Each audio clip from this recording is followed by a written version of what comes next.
ভাই, একটা শকিং কথা বলি। স্ত্রীকে ভরণ পোষণ না দিলে আপনার জেল হতে পারে।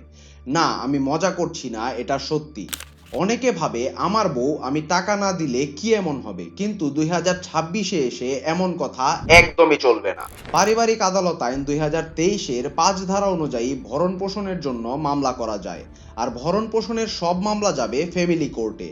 তাই ভরণ পোষণ একটি সিরিয়াস লিগ্যাল দায়িত্ব।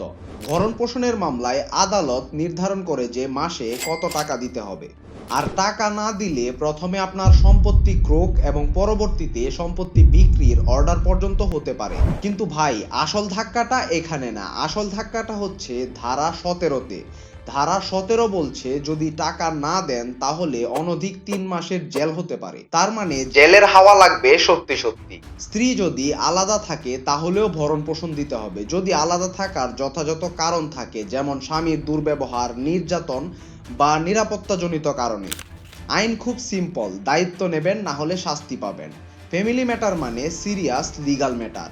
তো এমনই রিয়েল লাইফ আইনি সত্য জানতে আমাদের ফলো করুন।